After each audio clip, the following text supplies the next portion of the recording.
Welcome, my name is Mohammed Zadeh, and today I'm going to present protection and coordination for AC traction systems. In this webinar, I'm going to cover the basics of the AC traction systems and various protection functions, including distance protection, overcurrent and directional overcurrent protection, line current differential protection, and auto transformer differential protection. So there are various ways to do the AC traction systems. The oldest one is the single phase technology that has been used since 1920s. And in this basically technology, the locomotive, which is the load, is fed through the catenary. And as you see here, we have a transformer, then the neutral or the ground is our rail, and then we have a catenary, and the current or the power flows through the catenary, through the locomotive to the rail. The problem with this technology is that if the rail system is large and if we carry lots of power, we're going to have a massive electromagnetic interference with especially the adjacent telecommunication circuits, because we are creating a big loop that the current circulates, and that creates a large electromagnetic field. So this application typically works for a short lines, very low power or small locomotive. And again, is the older technology. In order to reduce that electromagnetic interference, booster transformer has been used. Again, this is another configurations of the AC traction system, but still a single phase. But booster transformers, as you see in this figure, are used to limit the return current through the rail and earth. So most of the currents are returned through the return conductor through this booster transformer. So this allows to avoid large cross-section loop and reduce the electromagnetic interference. The other type of the AC traction system that is very common these days, the two-phase system, is typically used for high-speed rail lines where the high traction power is required. And in order to minimize the loss because of the high traction power, we need a certain configurations to avoid kind of those booster transformers and also avoid voltage locks across the catenary. And now in these configurations, what happens is that it's a two-phase system. So we have a transformer with ground and let's say phase A and B, or catenary and feeder. Catenary is our positive phase and feeder is our negative phase. And the locomotive always runs between the catenary and rail, but there are other transformers along the way to balance the current between the catenary and feeder. So as you see here is that half of the current typically goes to the catenary and half comes back. And that what the auto transformer does, it tries to circulate the current from the catenary all the way to the feeder and minimizes the current to half you see on the rail between the segments that actually the locomotives is running. So again, this is a configuration that is very common these days for the AC traction system. Now let's take a look at the protection philosophy of AC traction system. Now, in AC traction system, is very common to use parallel tracks. So as you see here, let's say I have 4 parallel tracks, and what happens is that these parallel tracks are fed at one point, let's say at the feeding station through a transformer. So typically we are dealing with the lower short circuit level because the short circuit level is limited even at the main substations by the transformer impedance. So typically if my transformer impedance is 10%, my current cannot be above 10 per unit. But as we go along the tracks, the short circuit drops. So this means that we are dealing with the lower short circuit current as compared to a typical utility connected system. The other requirements is when we are dealing with multiple tracks like this, that if there's a fault, let's say on segment A, we are expecting only to trip segment A. So typically there are 2 circuit breakers across the catenary or feeder. and when there's a fault, we're expecting to trip both sides. So only the faulted segment it's supposed to be clear. Now, in order to do that, as you see here, is that if there's a fault, let's say at this location F, current flows from both sides. So we have a flow all the way from this side and from the other side of the track. And this means that in order to securely and dependently detect the fault and trap, this segment we need to have some sort of a directional based protection. As we go again along the feeder towards the end of the track, there could be cases that actually the fault current can be smaller than even the rated current because of the lots of impedances in series. And if you have some sort of a little bit resistive faults, the fault current can fall very close or sometimes smaller than the rated current. So because of all these reasons, use of directional overcurrent is not a good choice. We're going to have lots of challenge with the coordinations and we'll end up with the higher time of clearing the fault. So distance protection is very common and most proven for AC traction systems, and typically the directional overcurrent is used as a backup. So in the railway distance protection, we are dealing with the single phase distance protection functions, or we can say also we are dealing with the two-phase kind of distance protection function. So let's take a look at it and see how we can do that in ETAP. The characteristics for railway system is a quadrilateral characteristics. It has a load encroachment, which are very common if you're familiar with the StarZ module in ETAP. It provides distance relay from different vendors. You can go in the library, pick your distance relay. It shows the characteristics of that vendor. When it comes to railway system, some vendors, they have a very specific relay for traction applications. Some vendors, they do not, and they have some workarounds, they have some special logic that are available in the relays to do the traction single phase distance relay. So keep that in mind that typical vendors, they do not have a dedicated relay, but they have some workarounds, some special settings to make the relay to work for the single phase application. Some vendors, they have a dedicated relay. When it comes to the single phase, means that there's only catenary to rail. The single phase distance is basically the measuring the impedance as voltage of the catenary divided by the current of the catenary. And so we have the voltage measured at the relay point and then the catenary current. So we divide this voltage by current and we basically calculate the distance or the impedance from the fault location to the relay location. Now in ETAP, if I bring the ETAP and show here, in ETAP, what we have done for some of the vendors, let's say in this case, Scheiser relays, they do not have a dedicated single phase distance, but they have some sort of a logic available provided to their customers for a single phase distance. So as you see here is that we provide a model which has the traction application single phase distance, and user can go here and set. The key part here is that when it comes to the traction application, we need to define which phase of the CT is used for this single phase distance, because ETAP CT is kind of a three-phase CT and connected to the relay, and all three phases come. When it comes to single phase, you need to pick, because sometimes depending on the wiring, phase A can be the catenary, sometimes phase B can be or you want to do a single phase for maybe the catenary, one single phase maybe for feeder at certain applications.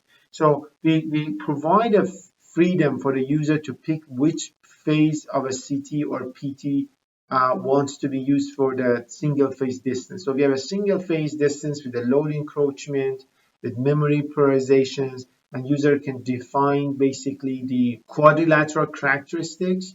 It has also the tilting angle if it's desired to be set. We provide 3 zones at this point, and each one is also a timer, especially zone 2 and zone 3, they have a timer. I think zone 1 has a timer too. So you can set these as single phase distance, And in the scheme logic, these single phase distance can be used in the logic. Let's say I have a PCT 16, 17, and 18s are the outputs of this protection element, single phase distance, that can be used to form a distance protection. So the key part here is that when it comes to the single phase, we just do these equations to determine the impedance. When it comes to the two-phase system, it becomes actually a little bit more complicated. In the two-phase systems, so you can have a catenary to ground or rail fault. You can have a catenary to feeder fault and feeder to rail fault. There's the three different fault types that are available. Typically in the two-phase distance protection functions, we have a phase element and we have a ground element. The phase element basically very similar to the three-phase system, does a catenary minus feeder voltage divided by catenary minus feeder current to measure the positive sequence impedance. Then there's a ground element that has two loops for catenary and feeder, and there is a catenary voltage divided by catenary current plus 2 K naught I naught. I've given the equations here that basically there is a couplings between the catenary and feeder and catenary to rail, and if the line is short, typically the mutual coupling can be ignored, the K naught factor. But if the track line is lengthy, this K naught factor needs to be considered. The mutual coupling and zero sequence current needs to be considered as part of the ground element. With this, let's quickly take a look at what we do in ETAP to do the protections for AC traction system. As you're familiar, ETAP has a module called StarZ. StarZ is a module for advanced protection and coordination, especially for transmission and distribution, but it can handle all the things that are handled by a STAR module for industrial application as well. What we did in ETAP 21, we allowed to perform the analysis on the AC traction system by StarZ. So as you see here, I have a project that is the AC traction system. As you see here, my tracks, you see that you see them in the StarZ module. Typically, people who are familiar, they use it under the E-tracks analysis. Now you see that those are also completely energized and available in the StarZ. User can put a distance relay or any type of relay and put faults at different buses or track nodes. So as you see here, I've taken one bus out here, and if I just go, you see that it's connected to about 50% between the two substations. Now here, what I'm trying to show here is that I have a fault at a 50% from this substation to the other substations. And I am having, in a study case, you see here, the moment you select the fault location as a traction system, it immediately shows the phase type as the traction system faults, catenary to feeder, feeder to rail, catenary to rail. So let's say that I'm going to do catenary to rail, which is kind of a phase to ground fault in this scenario, and I'm just doing a single fault here. And when I run this analysis, what it's going to do is there's a fault at 50%, and if my distance relay is set properly, the distance function should be able to detect the fault. So if I go and select this relay, we use this characteristic view, so I can just click on this characteristic view, and what it's going to do is going to show me the relay that is selected and all the protection functions available. So here in this relay, the zone 1 and zone 2 are these two protection functions, and we can go ahead and plot the scene impedance.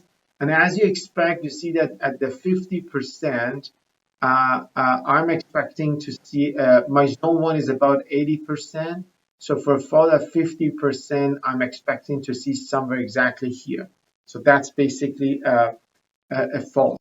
So again, you can use the StarZ module, put the distance relay, set your relay, put the fault, and evaluate your distance protection. Typically, overcurrent relays are used as a backup The only challenge with overcurrent is that ETAP overcurrent protection, the conventional overcurrent protection, is we have phase, neutral, ground, negative sequence, so it's made for a three-phase system.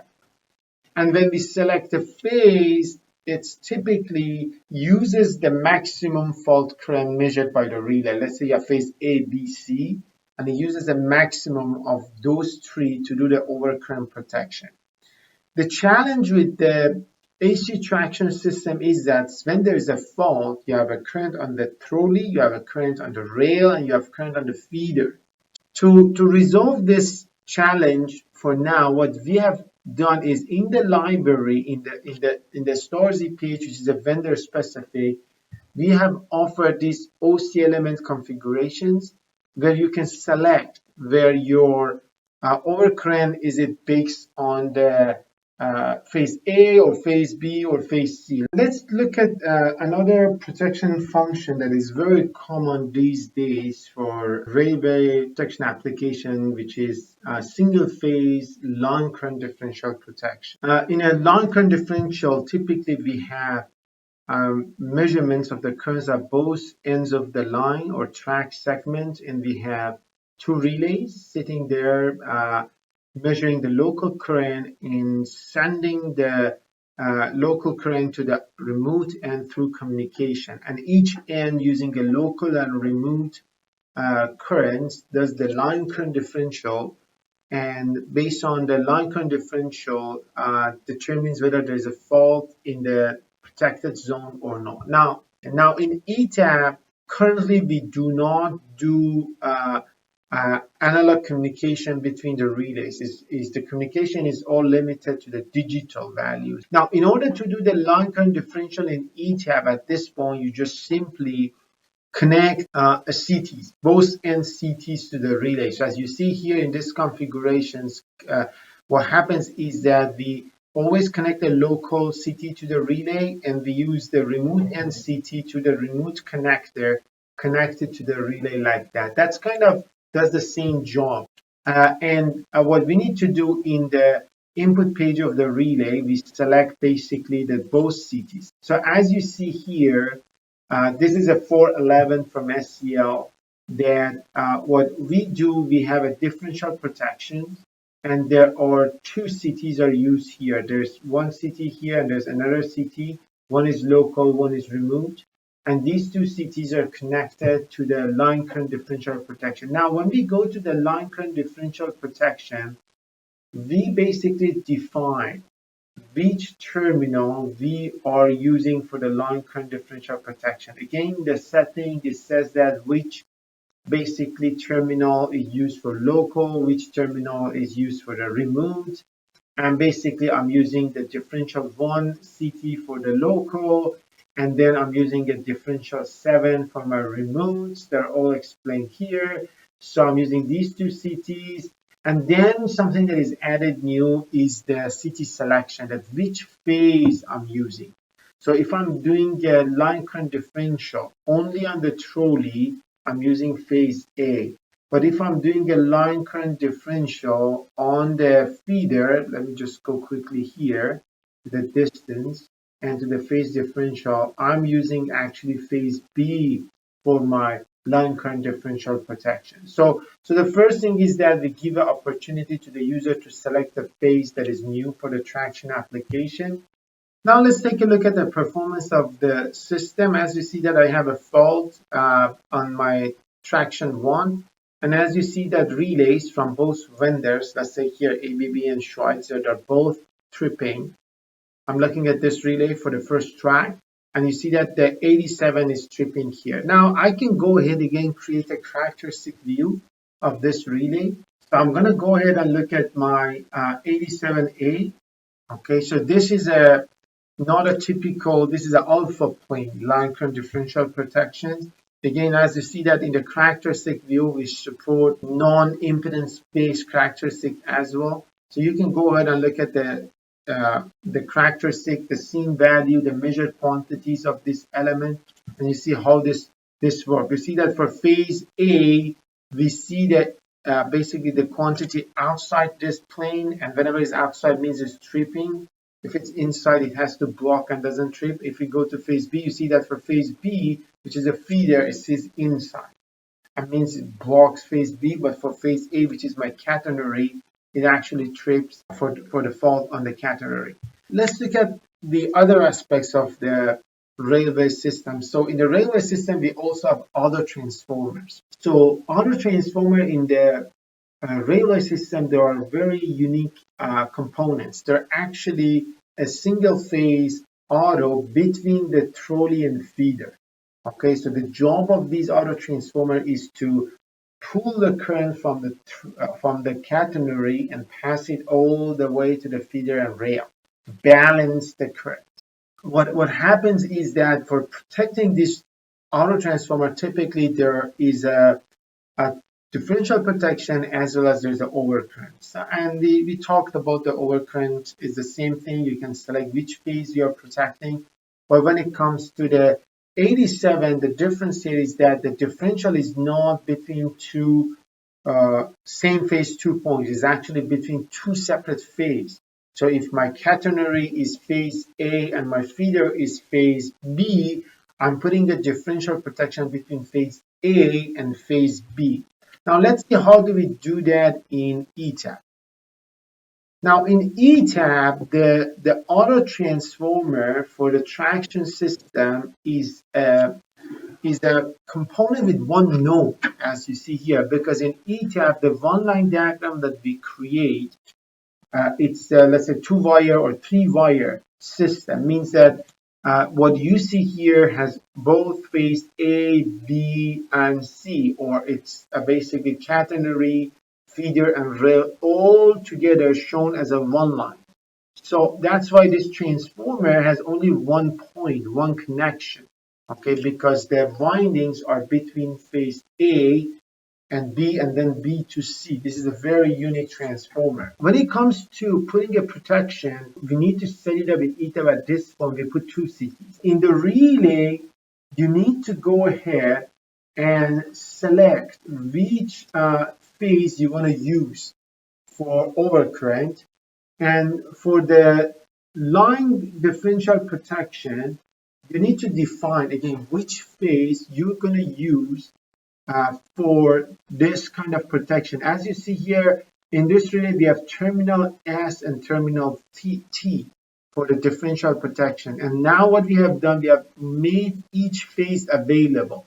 You can say I'm using phase A of my CT for the terminal S and phase B of the same CT for terminal T. So I'm doing a differential protection between phase A and phase B. Okay. Now, in order to do an internal fault, what's going to happen is that we are going to put a fault on basically somewhere here below the CT. So if I go here and select a fault somewhere on any of the elements, let's say we put it on this branch here. Let me take off this for resistance. Now, if I run this analysis, what's going to happen? This is like an internal fault because it's between the 2 CTs. And if I look at my sequence of operation, you see that the trolley is going to trip. Basically, the 87, the transformer differential protection, is going to trip and send a command to the circuit breaker to clear the fault. Now, if I put the fault outside of the CTs, let's say I'm putting on this bus, that becomes an external fault. Okay, so that becomes an external fault. So in this situation, you see that I don't have any trip from the 87 for that relay. I have only the overcurrent protection that is a backup protection. Okay. Now, let's quickly take a look at the performance of the relay here. So if I click here and click the characteristic view, I can go ahead and look at the performance of this 87L. I can plot the characteristics, the differential characteristics, and look at the impedance here. As you see, that is not tripping at all because the differential current is about to 0. But if I go and change the fault location to somewhere here and run and go back to the same plot, you can see that the measured quantity now, you have a big differential current, so measured quantity is here, and the relay is actually tripping in one cycle. I think with that, I'm done with this presentations, and I'm more than welcome to any questions.